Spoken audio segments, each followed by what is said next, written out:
Ito na guys, ang ating nilutong mashed potato with fish fillet. Ayan.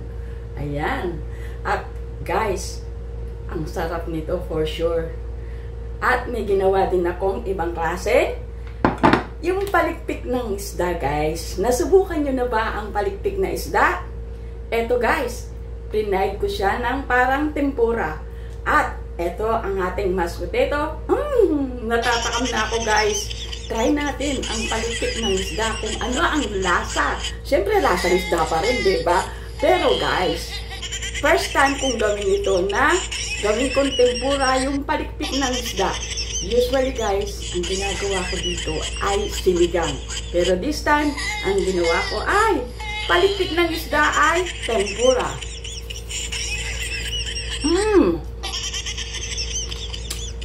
Guys,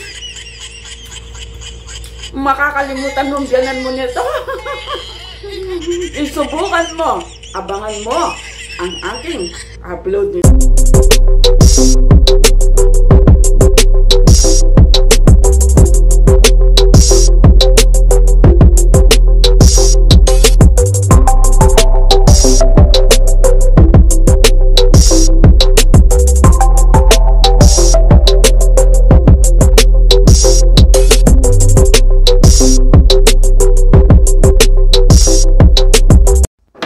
Ito na guys yung ating binili na boneless na isda at palikpik ng isda na nilinis na natin at titimplahan natin ngayon guys ng paminta at saka ng paprika. Lalagyan natin siya ng paprika para maging malasa siya at lalagyan din natin siya ng garlic herbs. Ayan, at saka natin lalagyan ng asin at imamarinate muna natin siya habang tayo'y nagpapakulo ng tubig na ilalagay natin yung ating mashed potato. Ito po, iniwa-hiwa ko na po at binalatan yung ating patatas at pagkatapos yung nilalaga natin siya. At ayan, tinakpan na natin. At ngayon guys, ito na po yung ating nilagyan ng mga timpla na ingredients na seasoning at ating pong imamarinate muna siya. Ayan. Ang palikpik ng isda guys ay usually guys dito sa New Zealand ay binibenta po nila. At sinubukan ko pong gawing tempura ito. At ayan, magkakrak tayo ng 2 itlog. At ating isi-shake syempre. At syempre lagyan na ibibit natin at lagyan natin ng paprika, paminta at lagyan din natin ng asin. Siyempre, lagyan natin ng salt and garlic herbs. Kamukha din po ng ating pinagtimpla dun sa isda, siyempre. At para maging malasa po ang ating pagbababaran o magiging natin guys na pangpiprituhan.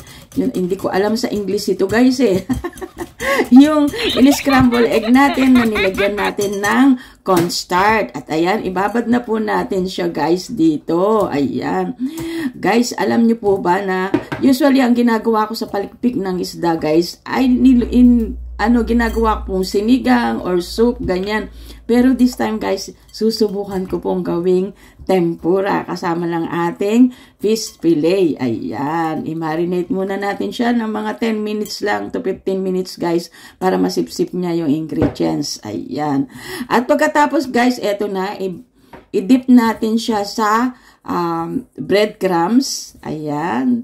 Parang pupulbusan natin siya. Ayan. Pulbusan mo ng breadcrumbs para lalong gumanda. Ayan. Ito na po siya.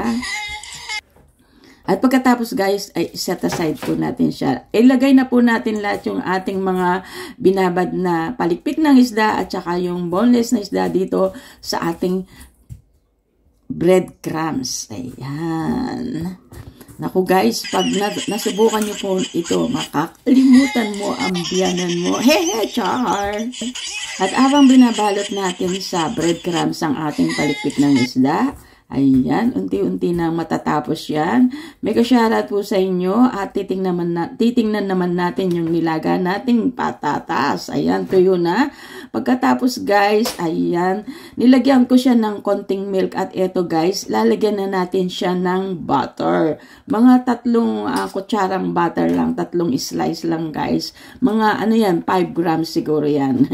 Hindi ko na po kasi tinitimbang at imas lang natin ng ganito. Durugin natin siya. Durugin mo ang puso ko. Hehe, char lang po. Ayan, durugin natin siya guys ng ganito. At para po madurog ng gusto yung patatas at maghalo yung butter or margarine. Pwede rin pong butter dito. Paano kung wala akong butter? Pwede pong margarine. Ayan. Paano kung wala akong patatas? Pwede rin pong kamote na mashed potato, mashed kamote. Pwede rin po.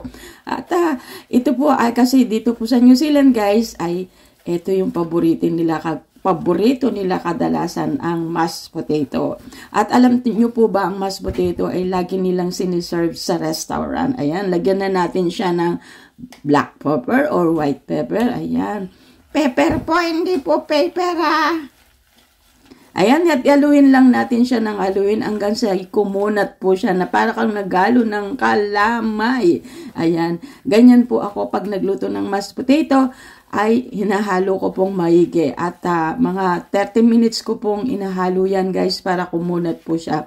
Kasi yung patatas pag inahalo mong maigi ay napakasarap po niya. O diba, tingnan ninyo guys, makunat-kunat na siya. Kagaya ko makunat na matanda na. At eto guys, ilagay natin siya sa isang malaking cup at parang imumold lang natin siya mamayang isi-serve natin. At iset aside muna natin siya habang tayo nagpiprito ng ating mga fish fillet at ng ating tempura fish pins. Ayan, or fish wings. Ayan. Ang ginamit ko pong mantika dito, guys, ay dati ko nang ginamit na pinamprito. Sayang kasi. So, pangalawang pampiprituhan pa lang. At pagkatapos, guys, ay pwede na nating itapon yung last na pinagprituhan nito.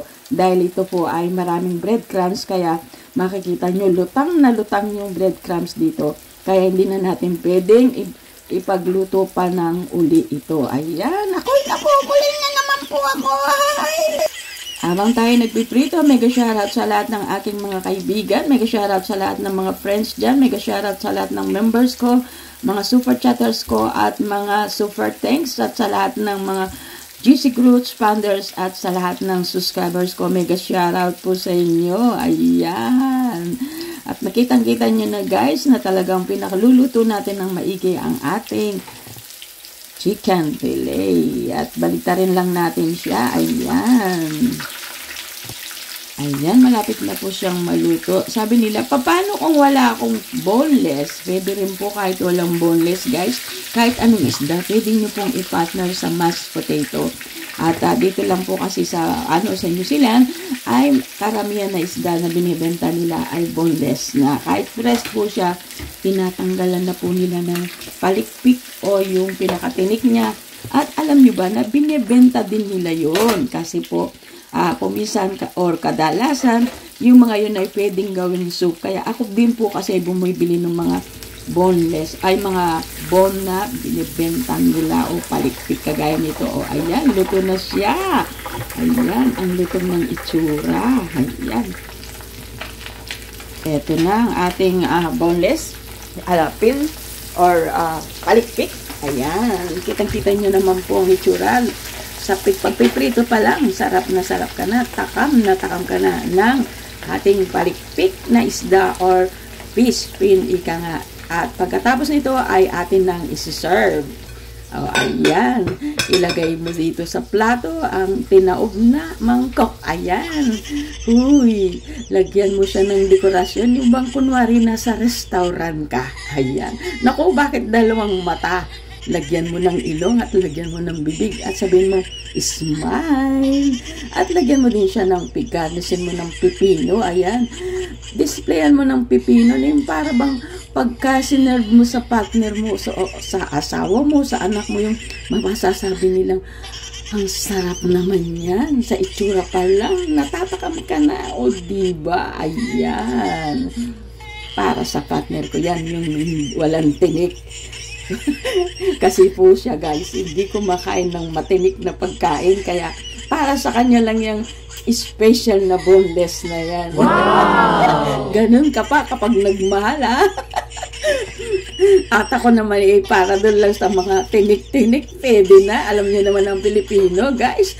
Kahit na iserve mo o kainin mo, basta masustansya, ayos na. O, diba? Tingnan mo naman ang itsura. Mega shoutout sa inyong lahat. Ang sabi ng ating magandang o masarap na mashed potato. Ayan. O, diba? Dito naman tayo. Napangiti yata. Mukhang nakasimangot. Ayan, lagyan mo ng mata. Medyo maganda-ganda na ang itsura niya. Ayan. Nakangiti na, guys. Pero parang nangiwi pa rin, Kasi, kailangan daw dagdagan mo yung gulay niya. Kasi mas masarap ang maraming gulay. Ayan. Mega shoutout na po sa inyong lahat. Ayan. At pagkatapos, lagyan na natin yung ating palikpik na isda. Diba? Ang gandang tingnan. Tingnan nyo naman, guys. Ayan. Affordable na yan sa inyong lamesa, guys. Matipid na, masarap pa. Tingnan ninyo, ang sarap-sarap ng itsura niya. Ay, nako. Dinidisplay ko pa lang, guys. Natatakam na ako. What if kapag kinain ko na to portion, makakalimutan ko yung biyanan ko. Ay, wala na nga pala akong biyanan. Eto na, guys. Ready to serve na. Thank you for your watching. Love, love, love. I love you all. Tara na, kain na tayo. Bon appetit. Eto na, guys, ang ating nilutong mashed potato with fish fillet. Ayan. Ayan. At, guys, ang sarap nito for sure. At may ginawa din akong ibang klase. Yung palikpik ng isda, guys. Nasubukan nyo na ba ang palikpik na isda? Eto, guys. Prinide ko siya ng parang tempura. At eto ang ating mashed potato. Natatakam na ako, guys. Try natin ang palikpik ng isda kung ano ang lasa. Siyempre, lasang isda pa rin, diba? Pero, guys, first time kong gawin ito na gawin kong tempura yung palikpik ng isda. Usually, guys, ang ginagawa ko dito ay sinigang. Pero this time, ang ginawa ko ay palikpik ng isda ay tempura.